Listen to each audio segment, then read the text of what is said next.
అందరికీ నమస్కారం అండి. జయగురుదత్త ఎస్వీఎస్ ఛానల్కి స్వాగతం సుస్వాగతం. నా పేరు విజయశ్రీ. ఈరోజు చందమామ కథల్లో మైనపు బాతు అనే చక్కని చందమామ కథ నుండి విందాం. చందమామ కథలను వినాలనుకుంటే ఫస్ట్ మా ఛానల్ని సబ్స్క్రైబ్ చేసుకోండి. ఈరోజు చందమామ కథల్లో మైనపు బాతు కథ నుండి విందాం. రాజగడ రాజైన దేవపాలుడు సపరివారుడై వేట నుంచి తిరిగి వచ్చేటప్పుడు అతని వెంట ఒక అపురూప సౌందర్యవతి పల్లకీలో నగరానికి వచ్చింది. 6 బోయలు ఆమెను పల్లకీలో మోసి తెచ్చారు. దట్టమైన అరణ్యంలో తెల్లని బట్టలు కట్టుకుని ఒక పెద్ద చెట్టు కింద ఏడుస్తూ కూర్చుని ఆమె రాజుకు కనిపించింది. రాజు ఆమెను సమీపించి, "ఎవరు నువ్వు?" అని అడిగాడు. "నేనొక రాజకుమార్తెను. నా తండ్రిని ఆయన పరివారాన్ని చంపిన రాక్షసి నన్ను ఇక్కడికి తెచ్చింది" అన్నదామె తీయని కంఠంతో. రాజు ఆమెను చూసి జాలిపడి మృదువుగా, "ఇప్పుడేం చేయదలిచావు? ఇక్కడే ఉండిపోతావా? కావాలంటే నా వెంట నిన్ను తీసుకుపోతాను. నీకు అదివరకే వివాహం అయి ఉంటే అలా చేసుకోను, లేదు అంటే నేను వివాహం చేసుకుంటాను, నా రాణిగా చేసుకుంటాను" అన్నాడు. "ఒక షరతు మీద నేను మీ సూచనకు ఒప్పుకుంటాను. నేను ఏది తలపెట్టినా మీరు అభ్యంతరం చెప్పకూడదు" అన్నదామె. ఆమె సౌందర్య విలాసాలు చూసి ముగ్ధుడైపోయి రాజు ఆమె షరతును అంగీకరించాడు. ఆమెను అప్పటికప్పుడే వివాహం చేసుకున్నాడు. తర్వాత ఆయన ఒక పల్లకీ తెప్పించి అందులో తన కొత్త రాణిని మోయించుకుని నగరానికి తిరిగి వచ్చాడు. ఆయన తన కొత్త రాణికి మోహిని అని పేరు పెట్టాడు. దేవపాలుడికి అదివరకే ఒక రాణి ఉన్నది. ఆమె పేరు రూపారాణి. ఆయన రూపారాణిని పెళ్ళాడి 10 ఏళ్ళు దాటింది. కానీ ఆమెకు ఇంతవరకు సంతానం లేదు. అందుచేత ఆయన మరొక భార్యను చేసుకోవడానికి నిశ్చయించాడు. అయినా రూపారాణి ఎంతో మనోవేదన అనుభవించింది. ఆమె సంతానం కోసం శివుణ్ణి ప్రార్థించింది. ఆమె ప్రార్థన ఫలించి గర్భవతి అయినది. అది తెలిసి దేవపాలుడు రూపారాణి ఎడల ప్రసన్నుడయ్యాడు. అందుచేత మోహినికి కోపం వచ్చింది. తనను చెల్లెలుగాలాగా చూసుకుంటున్న రూపారాణికి ఆమె ఏదైనా కీడు చేయాలని నిశ్చయించుకున్నది. పాపం, రూపారాణి మోహిని పట్ల ఎన్నడూ అసూయపడలేదు. ఆమె రేఖ విధి నిర్ణయంగా స్వీకరించింది. రూపారాణికి నెలలు నిండాయి. ఆమె తొలి ప్రసవం దగ్గర పడింది. మోహిని కోపం మరింతైనది. ఆమె లోపల ఈర్ష్యతో దహించుకుపోతూ కూడా మాటల్లో కానీ చేతల్లో కానీ ఆ సంగతి పైకి కనిపించనీయలేదు. ఆమె తనకు ద్రోహం తలపెట్టినట్టు రూపారాణి ఏమాత్రం శంకించలేదు. మోహిని రాజుతో, "మా అక్క రూపారాణికి నేను ఒక్కరితోనే పురుడు పోస్తాను. ఎవరూ ఈ ఛాయలకు రానవసరం లేదు" అన్నది గోముగా. "అదే నీ కోరికైతే అభ్యంతరం లేదు. కానీ మన ఆస్థానపు మంత్రస్థానం ఉన్నది కదా" అన్నాడు రాజు.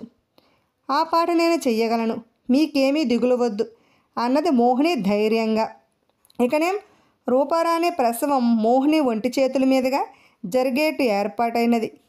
ఇంతకు ఈ మోహిని అరణ్యంలో ఉండే ఒక మాంత్రికురాలు. ఆమె తన మంత్రశక్తితో అందగత్తిగా తయారైనది. ఆమె ఉద్దేశం రాజును రాజ్యాన్ని నాశనం చేయటం. మహాశివభక్తురాలైన రూపారాణి రాజభవనంలో ఉన్న కారణం చేత మోహిని మంత్రాలేవి పారలేదు.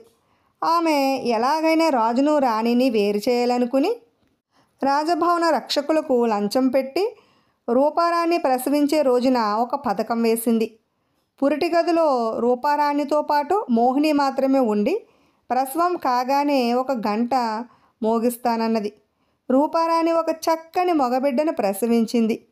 తన వద్ద లంచాలు పుచ్చుకున్న భటులకు మోహిని ఆ బిడ్డనిచ్చి దూరంగా అరణ్యంలో గోతిలో బిడ్డను పూడ్చమని చెప్పింది. స్పృహలేని రూపారాణి పక్కలో ఆమె ఒక మైనపు బాతు బొమ్మను ఉంచి గంట మోగించింది. గంట విని ఆత్రంగా పరిగెత్తుకుంటూ వచ్చిన రాజు మైనపు బాతు బొమ్మను చూసి నిర్ఘాంతపోయాడు. "మహారాజా, మీ వారసుని ముద్దు చేయండి" అన్నది మోహిని హేళనగా మైనపు బాతును చూపుతూను. దేవపాలుడు చిరాకుపడి అక్కడి నుండి వెళ్ళిపోయాడు. రూపారాణి పట్ల ఆయన మనస్సు విరిగిపోయింది. ప్రతిరోజు మోహిని ఆయనకు రూపారాణి మీద ద్వేషాన్ని రెచ్చగొడుతూ వచ్చింది. చివరకు ఆయన రూపారాణి మాయాలని ప్రకటించి ఆమెకు దేశ బహిష్కరణ విధించాడు. అరణ్యపు అంచులో రూపారాణి ఒక చిన్న కుటీరం వేసుకుని శివధ్యానంలో కాలం గడపసాగింది. ఒకనాడు ఆమె వద్దకు ఒక యతి ఒక బిడ్డను తెచ్చి, అమ్మ, వీడు నీ కొడుకు, నువ్వు కన్నది వీణ్ణే, రెండో రాణి కిరాతకురాలు, మంత్రగత్తె. ఆమె ఈ బిడ్డను పూడిపించింది. నేను అది చూసి వెంటనే బిడ్డను గోతులో నుంచి పైకి తీసి రక్షించాను. నీ కొడుకును నువ్వే తీసుకుని పెంచు అన్నాడు. బాబు, మీ మేలు మరవను, మీ రుణం తీర్చుకోలేను, నాకు సహాయం చేయగలరా అని రూపారాణి యతిని అడిగింది. నిస్సందేహంగా చేస్తాను, నీకు సహాయం చేయటం నా విధి. అంతేకాదు, ఆ మంత్రగతిని నాశనం చేసి నిన్ను నీ కొడుకును రాజభవనంలో ప్రతిష్ఠించడం కూడా నా విధే అన్నాడు యతి. రూపారాణి ఎప్పుడైతే తొలగిపోయిందో అప్పుడే మోహిని తన దుర్మార్గం ప్రారంభించింది. రాజుగారి గజశాల నుంచి ఏనుగులు, అశ్వాల నుంచి గుర్రాలు ఒకటికొకటిగా మాయం కాసాగాయి. చెట్లు కాయటం మానేశాయి, లతలు పూయటం మానేశాయి, పంటలు పండటం మానేశాయి. రాజు రోజు రోజుకు చిక్కశల్యం కాసాగాడు. ఇరుగు పొరుగు దేశాలతో యుద్ధ ప్రమాదం ఏర్పడింది. రాజ్యాన్ని అశాంతి ఆవరించింది. ఒక ఏడాది గడిచేసరికి రాజ్యం అమిత హీనస్థితికి వచ్చేసింది. ఒకనాడు యతి రాజధానికి వచ్చి రహస్యంగా మహామంత్రి అయిన దండరాజును కలుసుకున్నాడు. దండరాజు ఆయనకు గౌరవ పురస్కారంగా స్వాగతం పలికి, స్వామి, నా నుంచి తమకు ఏం కావాలి అని అడిగాడు. యతి ఆయనకు మోహిని దుశ్చర్యలు వివరించి చెప్పి రూపారాణి తన కొడుకుతో సహా ఎక్కడ ఉన్నది తెలిపాడు. తర్వాత ఆయన తన చేతి సంచి నుంచి ఒక మైనబ్బాతు బొమ్మ, ఒక ఇనప మేకు, ఒక పిండి రొట్టె, ఒక సూదంటురాయి పైకి తీశాడు. ఇనప మేకును బాతు బొమ్మ ముక్కులోకి నొక్కి దాని మొన బాతు ముక్కు చివరిలో కనపడేలాగా ఉంచాడు. సూదంటురాయిని రొట్టెలో దాచాడు. ఇలా తయారు చేసిన బాతు బొమ్మను, రొట్టెను రణరాజు చేతికిస్తూ ఆయన ఒక రహస్య ప్రయోగం చెప్పి సెలవు పుచ్చుకున్నాడు. మరనాడు దండరాజు నిండు సభలో దేవపాలుడితో, మహారాజా, ఇప్పుడు ఒక అద్భుతం చూపదలిచాను అన్నాడు. ఇలా అని ఆయన ఒక బల్ల మీద నీళ్ళ తొట్టు ఒకటి తెచ్చింటి ఆ నీటి మీద మైనపు బాతును ఉంచాడు. చూడండి మహారాజా, ఇది ఒక రొట్టె. తమరు ఆజ్ఞాపించినట్టయితే ఆ రొట్టెను తినడానికి ఈ బాతు ముందుకు వస్తుంది అన్నాడు దండరాజు. అర్థం లేని మాట, బాతు బొమ్మ ఎక్కడైనా ప్రాణం ఉన్న బాతులాగా ప్రవర్తిస్తుందా అన్నాడు రాజు. మనిషి గర్భవాసాన బాతు బొమ్మ పుట్టగాలేనిది బాతు బొమ్మ ప్రాణం ఉన్నదానిలా ప్రవర్తించడానికి అభ్యంతరం ఏమిటి? కాకపోతే రెండు హస్తలాగమంతో సాధించే పనులే అనుకోండి అన్నాడు మహామంత్రి. ఇలా అంటూ ఆయన తన చేతిలో ఉన్న రొట్టెను బాతు మొక్క వద్దకు తీసుకుపోయాడు. బాతు బొమ్మ ఆత్రంగా రొట్టెకేసి వచ్చింది. నీటి మీద రొట్టెను ఎటు తీసుకుపోయినా బాతు దాని వెంటనే తిరిగింది. అదే సమయంలో యతి రూపారాణిని, కుర్రవాణ్ణి వెంటబెట్టుకుని అక్కడికి వచ్చాడు. వారిని చూసి రాజు గతుక్కుమన్నాడు. యతి రాజుకు ఎదురుగా వచ్చి నిలబడి తన పెట్టెడు గడ్డాన్ని తీసేశాడు. రాజు ఆ బ్రాహ్మణ్ణి చూడగానే, మీరేనా గురుదేవా, క్షమించండి, మిమ్మల్ని గుర్తించలేదు అంటూ ఆయన పాదాలకు వందనం చేశాడు. ఇంకా చాలా విషయాలు గుర్తించలేకపోయావు నాయన. నీ రెండో రాణి మాయాలి అని గుర్తించలేదు, రూపారాణి నీ అదృష్ట దేవత అని గుర్తించలేదు, నీకు బాతు బొమ్మ బిడ్డగా పుట్టిందంటే అది పచ్చి మోసమని తెలుసుకోలేకపోయావు, మోహిని అందం నిన్ను గుడ్డివాణ్ణి చేసింది, నిజం చూపిస్తాను చూడు అంటూ రాజగురువు తన కమండలం నుంచి ఇన్ని నీళ్లు తీసి మోహినిపై చల్లాడు. వెంటనే మోహిని ఒక గూనిదిగా మారిపోయింది. ఆమె ఒంటి రంగు కాకి నలుపు. రాజగురు రెండోసారి నీళ్లు చల్లేసరికి ఆ కుబ్జ పిడికడు బూడిదైపోయింది. గురుదేవా, బతికిపోయాం అని సభికులు హర్షించారు. రాజు చేతులు కట్టుకు నిలబడ్డాడు. రాజగురు ఇలా అన్నాడు, నువ్వు మోహినిని తెచ్చినప్పుడే నాకు ఆమె సంగతి తెలుసు. ఆమె మీద వ్యామోహంలో నువ్వు నా మాట వినవని గ్రహించి నిన్ను నేను హెచ్చరించలేదు. అందుచేత నేను అరణ్యంలో శివుని ఉపాసించి మంత్రగత్తెను మారణహోమం చేయడానికి మంత్రజలం సంపాదించాను. నేను నీ కొడుకు ప్రాణాలు కూడా కాపాడగలిగాను. రాజు ఆత్రంగా, వాడేడి ఏడి అని అడిగాడు. అడుగో వాడి తల్లి వెంట అంటూ దూరంగా నిలబడి కొడుకును ఎత్తుకుని ఉన్న రూపారాణిని రాజుకు చూపించాడు రాజగురువు. ఇప్పుడు విలి విద్యా ప్రదర్శనం అనే మరో చక్కని చందమామ కథను విందాం. పట్టు వదలని విక్రమార్కుడు చెట్టు వద్దకు తిరిగి వెళ్ళి చెట్టుపైనుంచి శవాన్ని దించి భుజాన వేసుకుని ఎప్పటిలాగే మౌనంగా శ్మశానం కేసు నడవసాగాడు. అప్పుడు శవంలోని బేతాళుడు, రాజా, నువ్వు పడే ఈ శ్రమ మరొకడికి మార్చవలసిన వస్తే అలాంటి మనిషిని వెతకడం ఎంతో కష్టసాధ్యమవుతుందనుకుంటాను. వెనకటికి చతురసేన మహారాజుకు కొత్త అంగరక్షకుణ్ణి కుదుర్చుకోవటమే ఎంతో కష్టమైనది. శ్రమ తెలియకుండా ఉండగలందుకు ఆ కథ చెబుతాను విను అంటూ ఇలా చెప్పసాగాడు. చతురంగపురాన్ని ఏలే చతురసేన మహారాజుకు ఆనందుడు అనే అంగరక్షకుడు ఉండేవాడు. అలాంటి అంగరక్షకుడు ఏ రాజుకు దొరకడన్నమాట. ఆనందుడు చతురసేనుణ్ణి అనేక పర్యాయాలు అనేక రకాల ఆపదల నుంచి కాపాడాడు. అతను పక్కన ఉండగా రాజు మీద ఈగ కూడా వాలటానికి సాహసించదని చెప్పవచ్చును. అలాంటి ఆనందుడికి అకస్మాత్తుగా ఏదో జబ్బు చేసి చెయ్యి పడిపోయింది. రాజవైద్యులు ఎన్ని చికిత్సలు చేసినా ఆ చేతికి పూర్వపు మాదిరిగా తిరిగి ఇంక రాలేదు.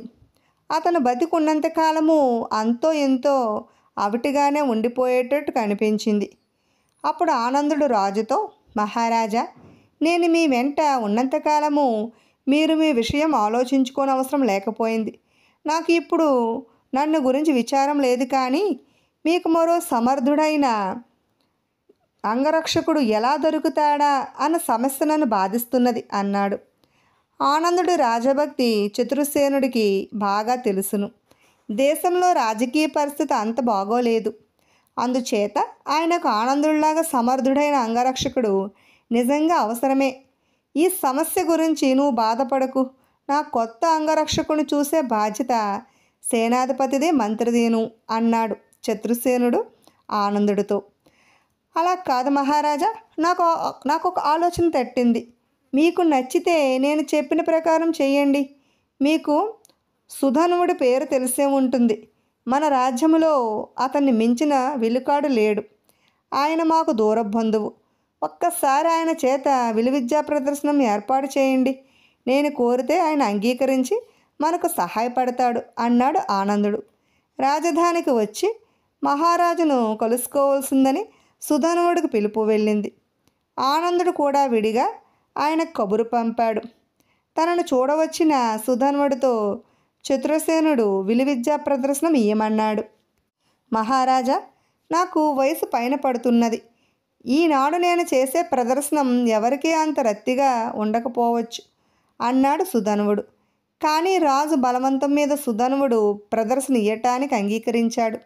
సుధనువుడు ప్రదర్శన చూడవచ్చిన వారిని ఉద్దేశించి, ఎవరైనా ధైర్యశాలి నెత్తిన పండు పెట్టుకుని నిలబడితే నేను 50 భారాల దూరం నుంచి ఆ పండును కొడతాను. సాహసం ఉన్నవాళ్ళు ముందుకు రండి అన్నాడు. సుధనువుడు కీర్తి వినని వాళ్ళు లేరు. అందుచేత 10-12 మంది యువకులు ముందుకొచ్చారు. సుధనువుడు వారితో, మీకు నాలో ఎంతో నమ్మకం ఉన్నట్టు గ్రహించాను. అయితే మీలో ఎవరూ నా విద్య చూసి ఉండరు. ఏనాడో నేను సంపాదించుకున్న కీర్తి విని ఉంటారు. ఇటీవల నా గురించి ఎలా ఉన్నది నాకే తెలియదు. అందుచేత 1-2 బాణప్రయోగాలు చేసి తరువాత అసలు ప్రదర్శనకు వస్తాను అన్నాడు. సుధనువుడి కోరికపై మహారాజు ఒక పళ్ళెం తెప్పించి అందులో ఒక వెండి గిన్నె, ఒక బంగారు గిన్నె మూతలతో సహా పెట్టించాడు. సుధనువుడు విల్లు బాణము తీసుకుని దూరంగా నిలబడి వెండి గిన్నె మీద మూత కొట్టడానికి ప్రయత్నిస్తాడు. అంటూ బాణం గురి చూసి వదిలాడు. బంగారు గిన్నె మీద మూత ఎగిరిపోయింది. ప్రేక్షకులు అతని ఓటమికి ఆశ్చర్యపోయారు. తర్వాత సుధనువుడు మరొక ప్రయత్నం చేశాడు. అతను 2 గంగాళాలు తెప్పించి ఒక దానిలో పన్నీరు, రెండవ దానిలో మంచినీరు పోయించాడు. 2 బాణాలు తీసుకుని దూరంగా నిలబడి, ఇప్పుడు నేను ఒక బాణంతో పన్నీటి గంగాళానికి చిల్లి పెట్టి రెండో బాణం ఆ చిల్లులో ఇరుక్కునేటట్టు చేస్తాను అన్నాడు. అతను వేసిన మొదటి బాణం పన్నీటి గంగాళానికి కాక మంచినీటి గంగాళానికి తగిలి చిల్లు పెట్టింది. అందులో నుంచి నీరు కారసాగింది. అతను రెండో బాణం ఆ చిల్లులోనే ఇరుక్కుని కారే నీటిని ఆపేసింది.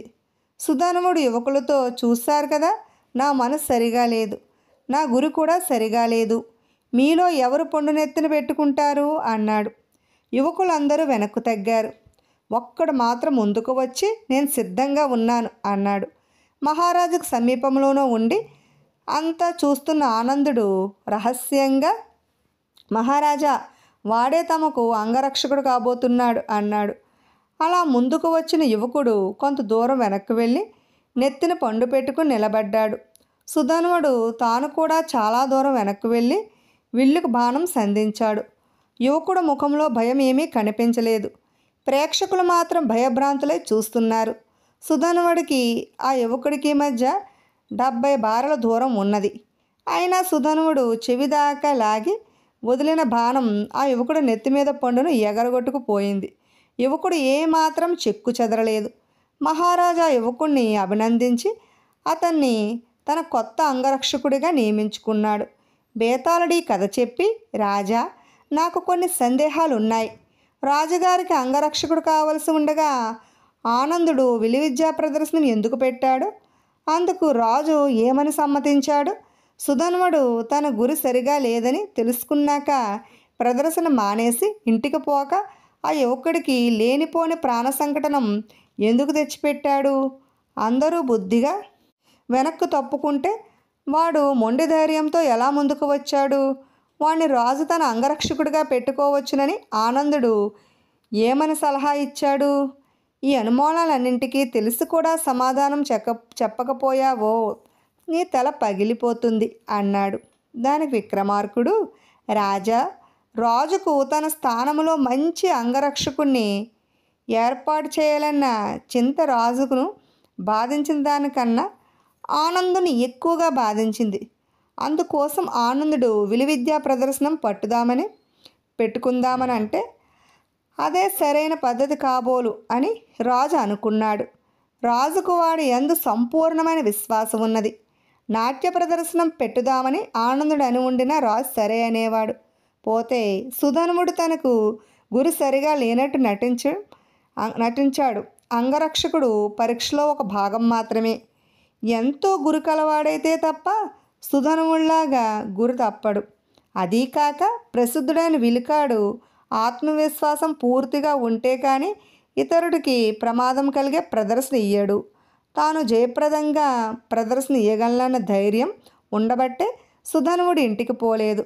నిజమైన ధైర్యము, విచక్షణాజ్ఞానము లేకుండానే తన గురిలో నమ్మకం మాత్రం ఉండి ముందుకు వచ్చిన యువకులను సుధన్వుడు బెదరగొట్టి ప్రయత్నించాడు. వాళ్ళు బెదిరారు. అలా బెదరైన వాడు ధైర్యంతో పాటు విచక్షణాజ్ఞానం కలవాడు. సుధన్వుడి గురి శుద్ధంగా ఉన్నదని వాడు గ్రహించి ముందుకొచ్చాడు. వాడిది మొండి ధైర్యం కాదు. అలాంటి వాడు అంగరక్షకుడిగా పనికి వస్తాడని ఆనందుడు మొదటి నుంచి నమ్మాడు. రాజు వాడినే తన అంగరక్షకుడిగా చేసుకున్నాడు అన్నాడు. రాజుకి ఈ విధంగా మౌనభంగం కలగగానే బేతాళుడు శవంతో సహా మాయమై తిరిగి చెట్టెక్కేశాడు. ఇప్పుడు సొంత కళ అనే మరో చక్కని చందమామ కథను విందాం. ఒక తిరునాళ్ళలో భార్యాభర్తలు స్నానం చేస్తూ నదీ తీరములో ముసలివాత పడ్డారు.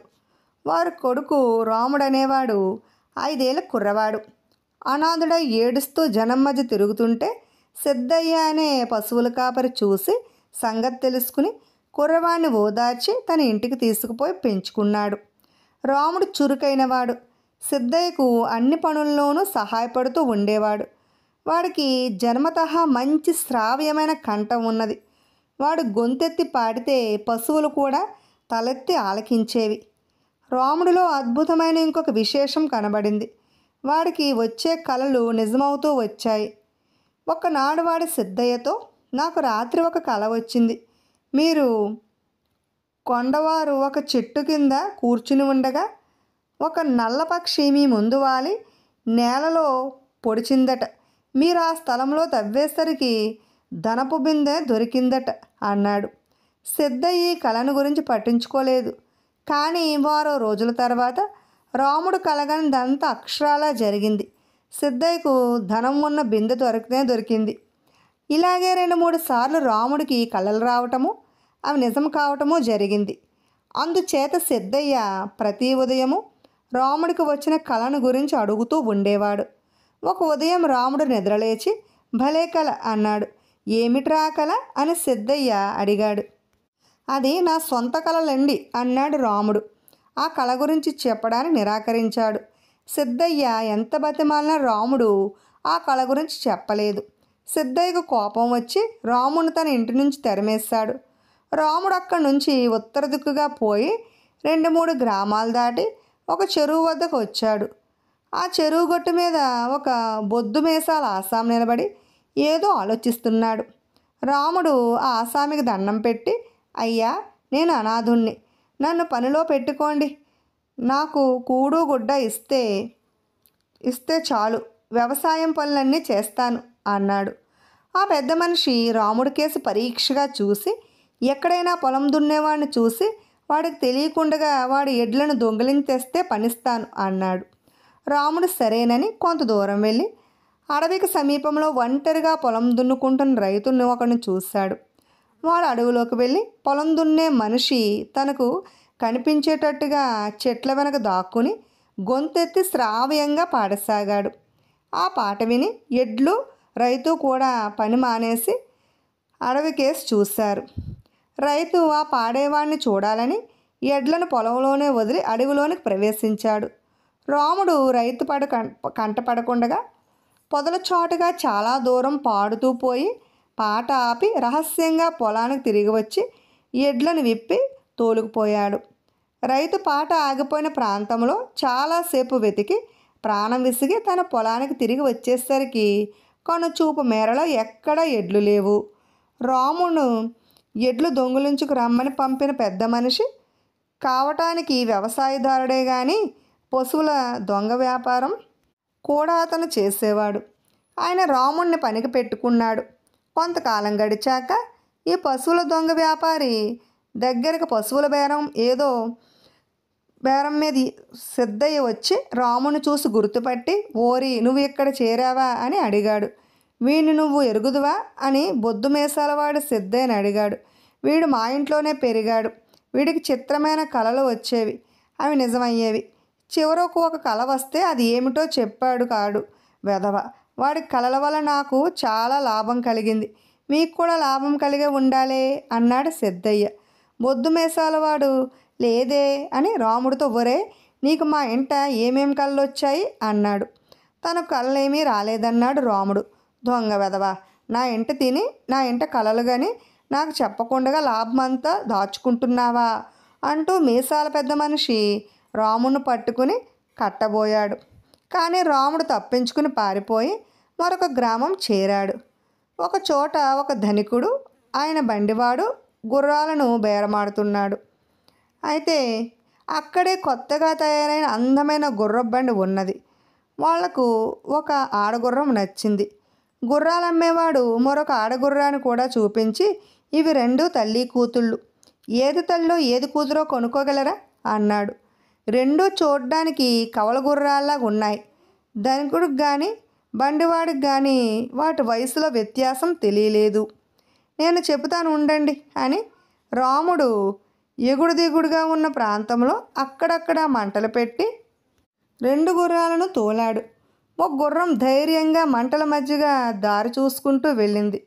రెండోది గుంటలో నీరు, అక్కడక్కడ మంటలు చూసి వెనక్కు తిరిగింది. మొదటి తల్లి అని, రెండోది పిల్ల అని రాముడు నిర్ణయించాడు. ధనికుడు రాముడు తెలివికి సంతోషించి 2 గుర్రాలను కొని, నువ్వు బండిలో మా ఇంటికి వచ్చి బహుమానం ఏదన్నా పుచ్చుకుని మరీ వెళ్ళు అని రాముడితో అన్నాడు. దిక్కులేని వాణ్ణి ఎక్కడికి వెళ్తాను, పని ఏదన్నా ఇచ్చి నన్ను మీ ఇంటనే ఉంచుకోండి అన్నాడు రాముడు. ధనికుడు రాముని బండిలో తన ఇంటికి తీసుకుపోయాడు. ధనికుడు కూతురు రత్నావతి రాముడి కేసి తేరిపార చూడసాగింది. ఏమమ్మా అలా చూస్తున్నావు అని ధనికుడు కూతురుని అడిగాడు. ఈ 2 గుర్రాలను ఇతను పరిగెత్తించాడా అని ఆమె తండ్రిని అడిగింది. అవునమ్మా, పరిగెత్తించాడు అన్నాడు ధనికుడు. నువ్వు పాట పాడి 2 ఎడ్లను దొంగిలించావా అని ఆమె రాముడిని అడిగింది. అవును, దొంగిలించాను, కానీ నేను దొంగను కాను అన్నాడు రాముడు. నువ్వు ఒకసారి నన్ను చూసి అనంతరం పారిపోదువు కదా అని ఆమె మళ్ళీ అడిగింది. అవును, నిన్ను చూసిన సంగతి చెప్పకపోయేసరికి సిద్ధయ్య నన్ను తరిమేశాడు అన్నాడు రాముడు. రత్నావతికి పెళ్ళీడు వచ్చి కొంతకాలమైనది.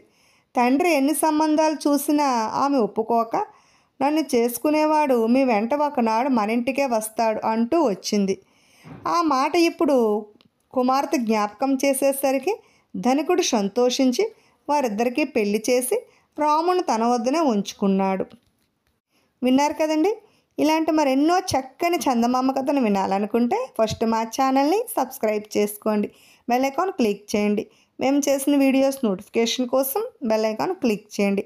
లైక్ చేయండి, షేర్ చేయండి, కామెంట్ చేయండి. అలాగే మరెన్నో ఆసక్తికరమైన విషయాలు వినాలనుకుంటే మా ఛానల్ని సబ్స్క్రైబ్ చేసుకోవడం మర్చిపోకండి. Thanks for watching.